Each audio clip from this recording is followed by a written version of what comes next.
My name's Sadique. I'm a Huddersfield born and bred guy. I've been involved in the Huddersfield Sustain group now for a few months.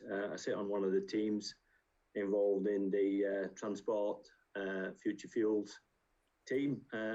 Really enjoying that. Really, I'd also like to start with saying the presentations the three guys have put together.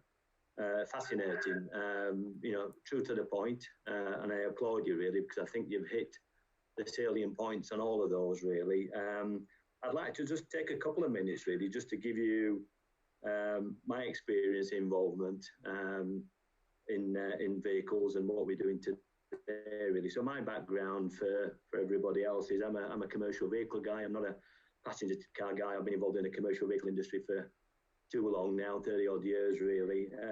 So I sell and service through a Mercedes-Benz franchise. I've got two of those electric vehicles today, so I can give you some thoughts and the selling process and the maintenance issues around there really. I own a fleet management business where we're running 2,000 diesel powered trucks today. I'm slowly moving over to electric vehicles, so that's all around service.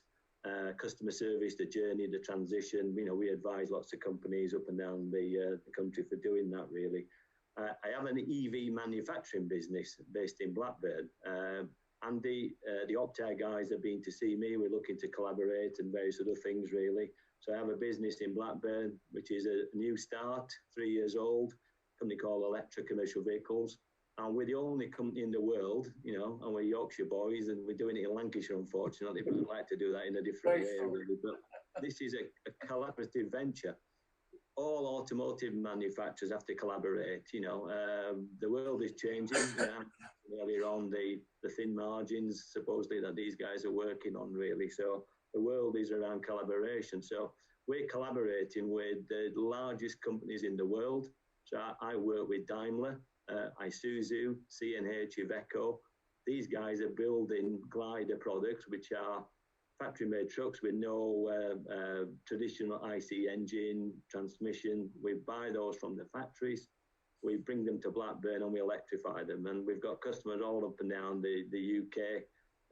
We've got customers in North America now. We've got customers in Europe, really. So, I think we're groundbreaking. So I can talk about real experience about building vehicles and the challenges that we face, really. So here we are. So a small team of people building worldwide product, really. My biggest issue, really, is supply chain.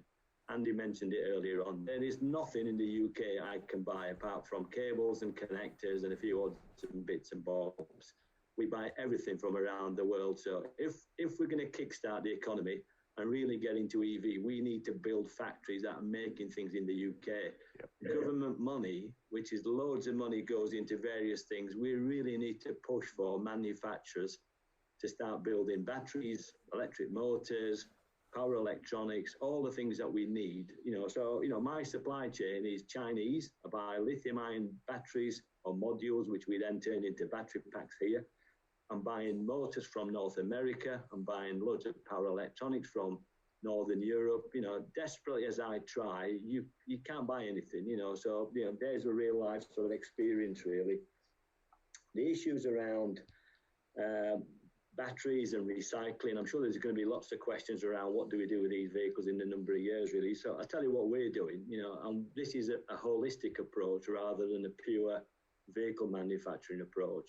We thought about all this before we started building vehicles, really. So all of my customers will be reusing our batteries in the future for domestic applications and commercial applications, coupled with solar.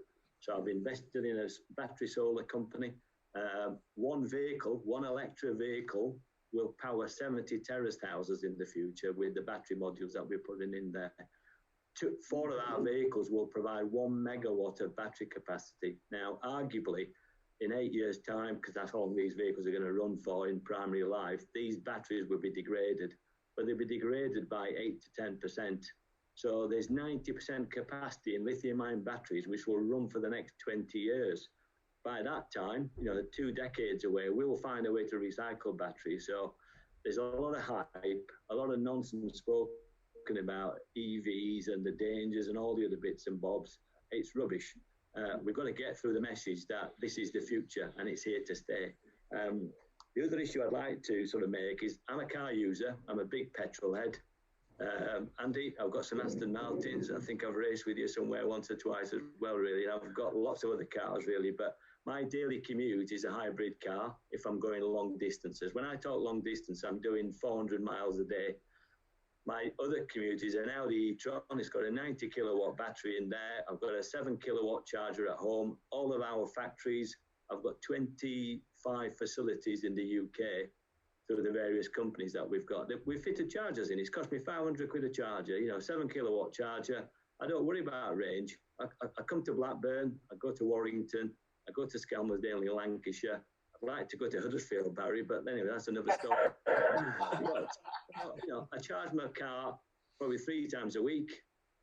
No problem. Range anxiety, no problem whatsoever, really, So I don't need a high-speed charger. I don't need a massive infrastructure.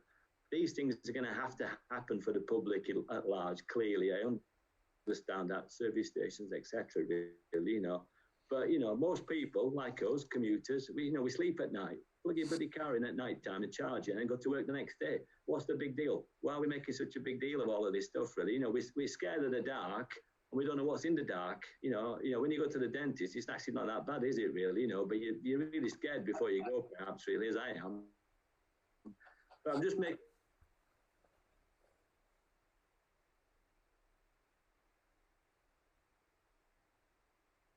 leading the world in this, really. We've had no money, we've had no grant assistance, nobody's really interested. I've got loads of customers who I could double my capacity if I could do that, really. I would sell vehicles all day long, really. So something's going wrong somewhere with funding, isn't it, I guess, really.